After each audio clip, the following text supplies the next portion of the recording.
की है। 17 बार यवनों ने जगन्नाथपुरी पर हमला किया।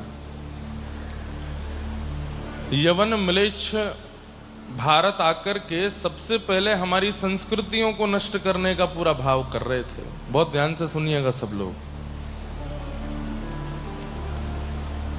17 बार महाप्रभु जगन्नाथ जी के मंदिर को ध्वस्त करने का प्रयास यवनों ने किया, जिसमें एक अत्यंत क्रूर यवन था जिसका नाम था रक्तबाहु। रक्तबाहु नाम के यवन ने पूरी योजना बनाई थी कि कैसे भी हम मंदिर को क्षतिग्रस्त करें, महाप्रभु जी को क्षतिग्रस्त करें। सब लोग इधर देखिए, ध्यान से सुनिए।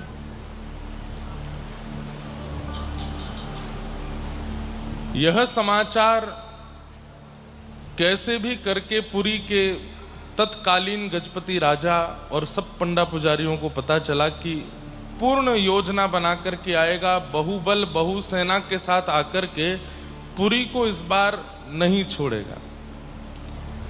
तब सबने योजना बनाई, क्या करें। उस समय के गजपति महाराज थे श्री शोभन देव जी। उन्होंने महाप्रभु जी से आज्ञा ली। आज भी बंधुओं, श्री जगन्नाथपुरी में जो गजपति महाराज राजा हैं वहां के, महाप्रभु जी उनको आज्ञा देते हैं, उनको स्वप्न दर्शन देते हैं, उनसे वार्ताएं करते हैं, और कुछ क्रिया करनी होती है तो उन्हीं को ही ठाकुर जी आज्ञा करते हैं। तो तत्कालीन राजा जो शोभन देव जी थे, उनको महाप्रभु जी की आज्ञा हुई कि आप हमको यहां से कहीं और लेकर के जाओ। तब महाप्रभु जी को मंदिर से बाहर लाया गया। सब जगन्नाथपुरी के लोग रो रहे हैं, सबके नेत्र सजल हैं। क्यों? हमारे ठाकुर जी जा रहे हैं। कैसे भी करके महाप्रभु जी को महानदी, तब जगन्नाथपुरी के भीतर से भी शायद संभवतः उसका मार्ग था, और वहां नाव में बैठा करके महाप्रभु जी को लेकर के स्वर्णपुर लेकर के गए। उड़ीसा में स्वर्णपुर नाम का एक स्थान है। नदी के मार्ग से चारों स्वरूपों को, श्री सुदर्शन जी, महाप्रभु जी, सुभद्रा जी, बलभद्र जी को लेकर के स्वर्णपुर गए। और स्वर्णपुर में एक सुंदर गुफा थी कहीं गड्ढे में, वहां ले जाकर के महाप्रभु जी के चारों व्यूह स्वरूप को विराजमान किया, और महाप्रभु जी के चरणों में प्रणाम करके बाहर से पूरी मिट्टी डाल करके महाप्रभु जी को भीतर विराजमान कर दिया, छुपा दिया कि कहीं यवनों की दृष्टि ना पड़े। और ऊपर एक वृक्ष लगा दिया ताकि भविष्य में जब ये सब आक्रांताओं का आक्रमण शांत होगा तो महाप्रभु जी कहाँ हैं ये हमें पता चल जाएगा। एक वृक्ष वहां पर अंकित किया। महाप्रभु जी को उस गुफा में और उस भीतर जमीन में बैठे बैठे 144 वर्ष व्यतीत हो गए। 144 वर्ष। श्री शोभन देव जी गजपति के बाद 2 राजा परिवर्तित हो गए, 2 गजपति महाराज और हो गए। तब आद्य गुरु शंकराचार्य भगवान का पुरी में आगमन हुआ। बहुत ध्यान से सुनिएगा। और आद्य गुरु शंकराचार्य भगवान ने आकर के जब देखा तो मंदिर में जो वेदी जहां पर महाप्रभु जी विराजते हैं, केवल उसकी पूजा कर रहे हैं लोग, महाप्रभु जी नहीं। आद्य गुरु शंकराचार्य भगवान ने आकर के कहा कि हे राजन, ठाकुर जी कहाँ हैं? तो बोले हमने बस सुना है कि किसी काल में यवनों का आक्रमण हुआ था, तो हमारे पूर्वज गजपति राजा ठाकुर जी को लेकर कहीं गए, कहाँ गए हमको नहीं पता।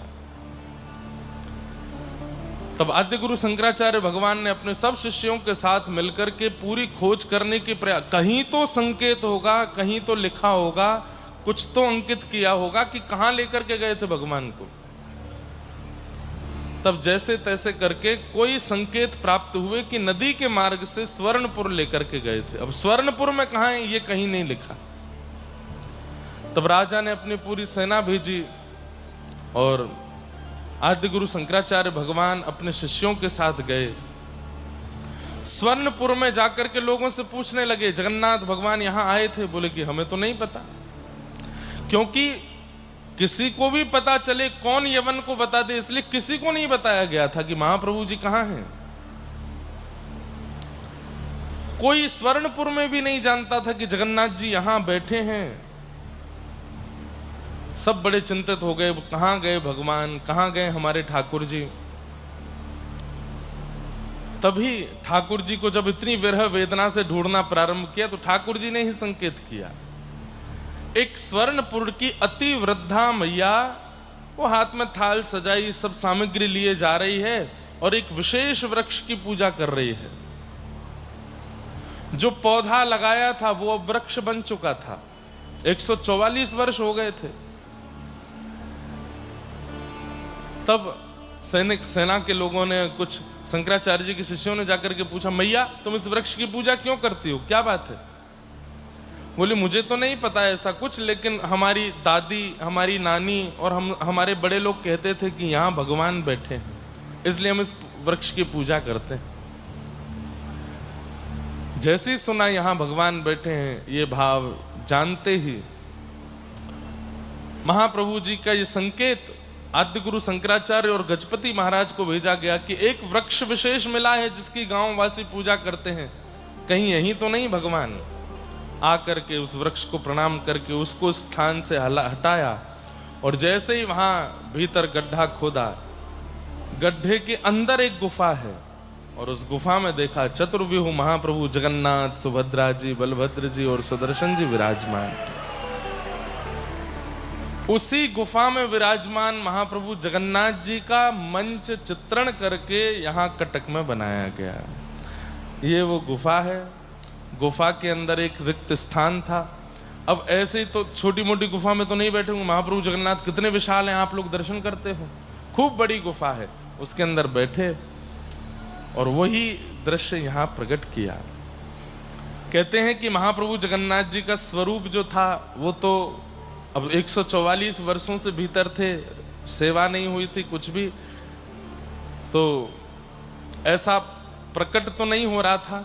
लेकिन जो महाप्रभु जी के वक्ष में जीवित शालिग्राम भगवान, ब्रह्म भगवान हैं, उनको देख करके सबको विश्वास हो गया कि महाप्रभु जी यहाँ विराज रहे हैं। और तब महाप्रभु जी का नवीन स्वरूप विराजमान करके, उसमें जीवित शालिग्राम भगवान विराजमान करके पुनः जगन्नाथपुरी में श्री ठाकुर जी विराजमान हुए। तभी से नव कलेवर प्रारंभ हुआ। जब कभी भी 2 आषाढ़ आते हैं, 2 आषाढ़ कब आते हैं? 2 आषाढ़ आते हैं, तब महाप्रभु जी का नवकलेवर होता है। ये अधिक मास आता है। इस बार ज्येष्ठ अधिक था ना, इस बार ज्येष्ठ अधिक था। ऐसे ही जब आषाढ़ अधिक आएगा, 2 आषाढ़ हो जाएंगे, तब महाप्रभु जी का नवकलेवर होता है। कभी 18 वर्ष में भी हो जाता है, कभी 25 वर्ष में भी हो जाता है।